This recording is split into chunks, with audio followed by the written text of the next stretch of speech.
Le tournoi de la municipalité.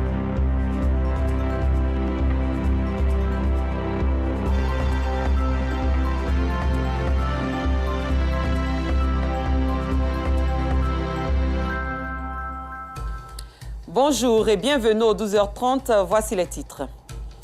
Les étudiants occupant illégalement les chambres dans les cités universitaires ont été invités à les libérer. Une décision du ministère de l'Enseignement supérieur et de la Recherche scientifique. La France abrite ce vendredi l'ouverture du 19e sommet de la francophonie en présence de nombreux dirigeants africains. Et comme annoncé dans les titres, depuis hier, les occupants illégaux des chambres en résidence universitaire s'activent à emporter leurs effets personnels. Cette situation fait suite à une décision du ministère de l'Enseignement supérieur et de la Recherche scientifique. Ils libèrent les chambres avec beaucoup d'amertume, comme nous le font savoir Nou Sangaré et Gilles Tonien qui ont sillonné des résidences universitaires de Cocody. Eden, étudiante en Master 1 de droit public, vit dans l'une des résidences de l'université Félix Houphouët-Boigny de Cocody. Aujourd'hui, elle s'est vue obligée de libérer la chambre qu'elle occupait illégalement depuis des mois. On essaie de faire notre effort pour pouvoir rentrer, pour ne pas être surpris. Peut-être qu'on sera brutalisé, on ne sait pas ce qui va se passer plus tard. On ne sait pas s'il y aura le calme, on ne sait pas si ça sera gâté. Moi, comme ça, il m'aurait à Gonzague. Quand je pense qu'il était à Gonzague, venir à l'école, franchement. Déjà, même la vie étudiantine, même au campus, c'est pas facile. Étudiante résidant à la cité Mermoz, Estelle est dans le désarroi. Elle ne sait pas chez qui se réfugier, faute de parents à Abidjan. Tous mes parents sont à Saint-Pédo et je ne sais pas comment faire. Depuis le matin, dans tous mes bagages, on ne sait pas où passer, il pleut, on ne sait pas où passer. Si on n'a pas le temps aussi, moi-même je dois soutenir, je n'ai pas encore fini, c'est un peu compliqué. Ces étudiants ont pu avoir accès à ces chambres de diverses manières. On a préféré partir aussi parce que c'est le ministère qui a demandé qu'on parte, donc on n'y peut rien. Moi, je ne savais pas qu'il y avait une procédure légale pour commencer. On m'a dit non, pour pouvoir accéder à la Cité Rouge, il y a le CROU et il y a la FECI qui gouverne. Mais la FECI a plus d'influence que le CROU, raison pour laquelle je suis passée par la FECI. Pour avoir une chambre ici, c'est un peu difficile. Voilà, je suis quitté à Boisseau, je ne connais personne ici. C'est mon oncle qui est ici. Voilà, donc lorsque je suis arrivé ici, mon oncle m'a hébergé comme un Cambodgien. D'où j'ai pu mettre mes affaires dans la chambre, mais j'ai pu dormir au balcon et venir de temps en temps dormir, s'il fait trop froid, un peu, dormir à 5 à 6 dans la chambre. Mais mon oncle a réussi à causer avec une personne qui a ses papiers, mais qui ne vit pas ici. D'où, comme c'est son ami proche, il a remis les papiers, mais nous on vit sa position. Le CROU n'est pas au courant de tout ça là. Donc, nous aussi, c'est avantageux pour nous.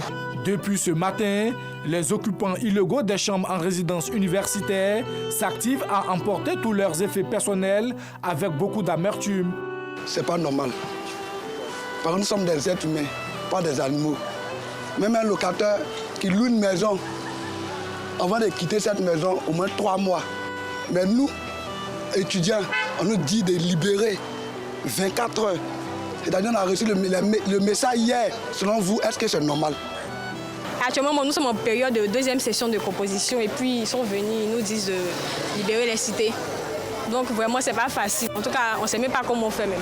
Pourtant, les parents ne vivent pas ici. Les parents sont jusqu'à Sikensi. On va faire comment? Cette situation fait suite à un communiqué du ministère de l'Enseignement supérieur et de la Recherche scientifique.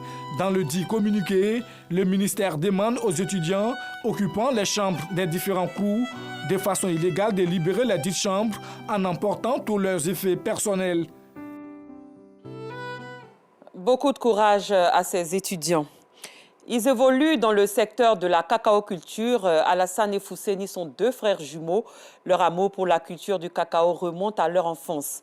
Conscients du fait que la terre ne trahit jamais, Fousseni et Alassane ont arrêté les études après l'obtention du brevet de technicien supérieur BTS pour se consacrer à la culture de cacao. En plus de la production, Fousseni et Alassane se sont spécialisés dans la commercialisation et disposent d'une unité de transformation de fèves de cacao. C'est reparti avec Nou Sangaré, qui cette fois en compagnie de Kader Bachil est allé à leur rencontre. Alépé, localité située dans la région de Lamé, à 58 km d'Abidjan, capitale économique ivoirienne.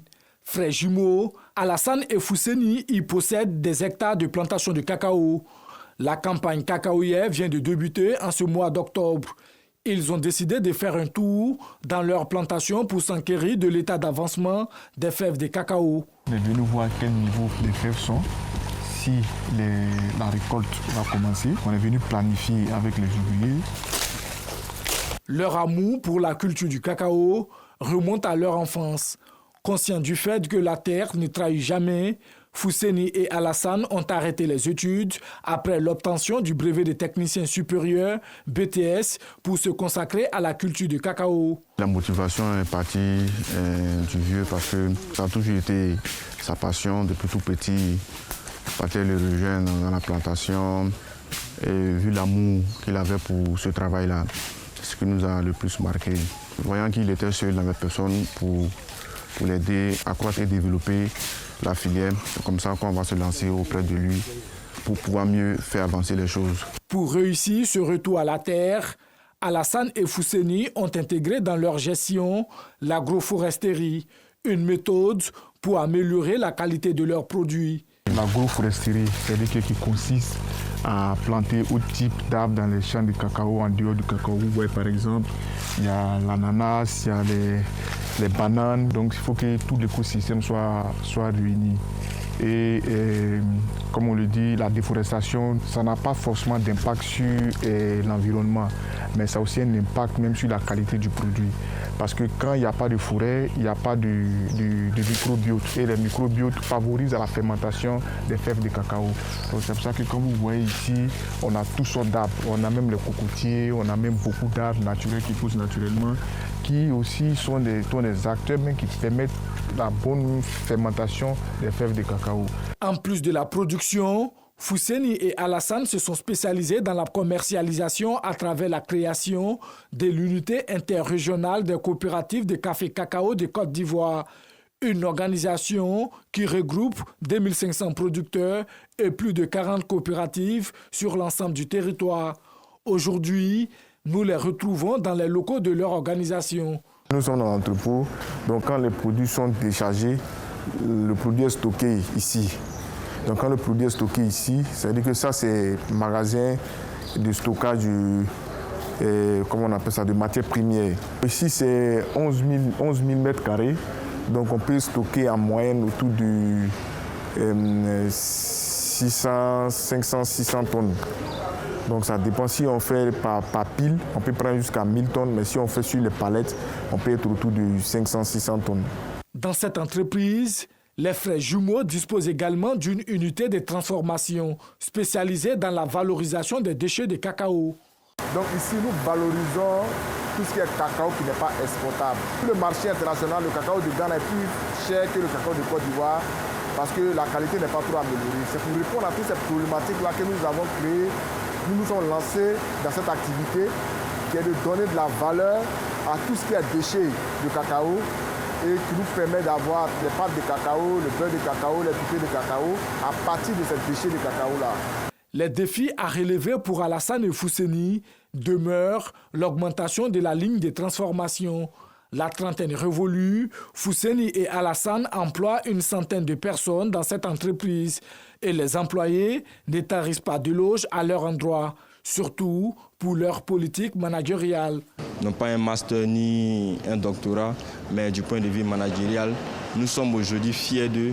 Nous sommes à la hauteur des grands managers de certaines entreprises qu'on ne peut pas citer. On ne fait que mettre en pratique ce qu'ils ont comme vision. Tout ce qu'ils nous demandent, c'est de mettre nos talents en pratique. Donc je pense que sur ce point-là, ils sont une fierté. Il n'y a pas de distinction entre le balayeur et le directeur. Chez eux, tout le monde est pareil.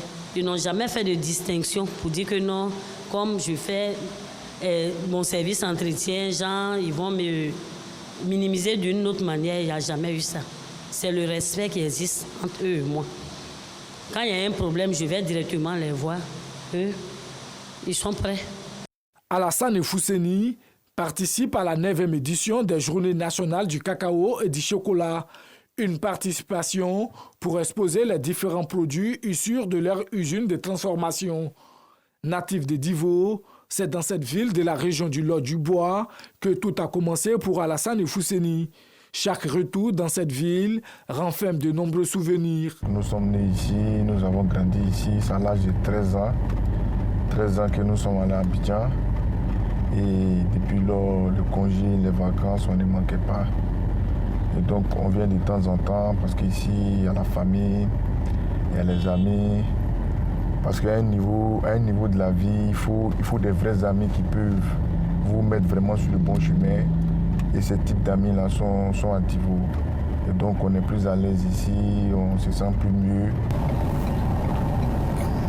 Selon le Conseil du café cacao, la culture du cacao représente entre 15% et 20% du produit intérieur brut en Côte d'Ivoire.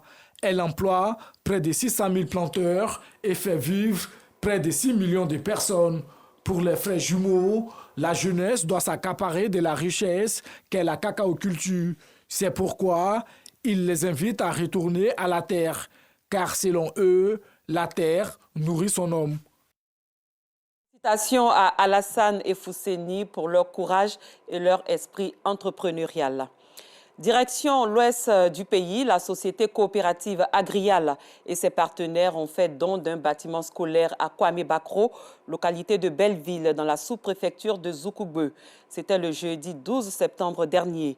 Offrant cette infrastructure scolaire, la société Agrial maintient son engagement pour l'éducation et la lutte contre le travail des enfants. Georgette Ido-Fofana pour le commentaire. Un bâtiment comprenant 3 salles de classe entièrement équipées, un bureau administratif, une cantine et un bloc de latrine doté d'un dispositif de lavage des mains. Ce sont les infrastructures dont dispose désormais la localité de Kwame-Kro dans la sous-préfecture de Zoukougbe au centre-ouest du pays.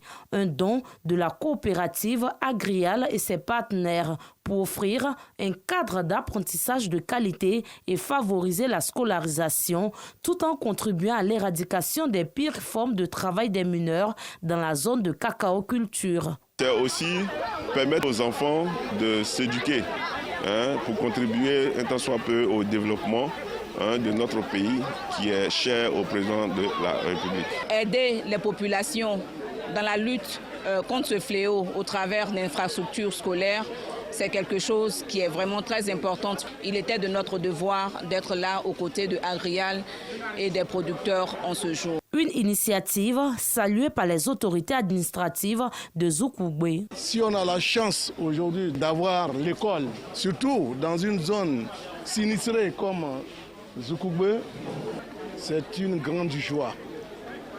Une grande joie et une grande satisfaction. L'école, c'est le développement. L'école, c'est l'avenir.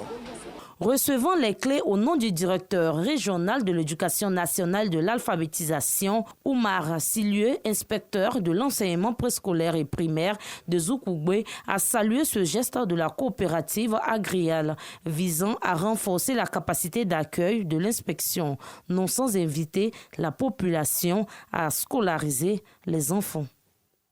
En sport football, la Cour de justice de l'Union européenne a décidé de donner raison à Lassana Diarra, ex-international français qui avait contesté il y a 10 ans les conditions de son départ du Lokomotiv de Moscou dans son litige l'opposant à la FIFA. La Cour de justice de l'Union européenne a confirmé que certaines règles de la FIFA sur les transferts de joueurs enfreignaient le droit de l'Union européenne. Ce dénouement attendu depuis très longtemps pourrait avoir un impact énorme sur le futur des marchés des transferts. En France, Emmanuel Macron préside ce vendredi 4 octobre la cérémonie d'ouverture du 19e sommet de la francophonie au château de Villers-Cotterêts en Picardie. Après Erevan puis Djerba, les membres de l'Organisation internationale de la francophonie se réunissent en France où se trouve le siège de l'OIF pour la première fois depuis 33 ans. La crise en cours au Proche-Orient, mais également les conflits armés en Afrique sont au cœur des échanges. Cette édition est terminée. Merci de l'avoir suivi. Très bon début d'après-midi sur RTI2.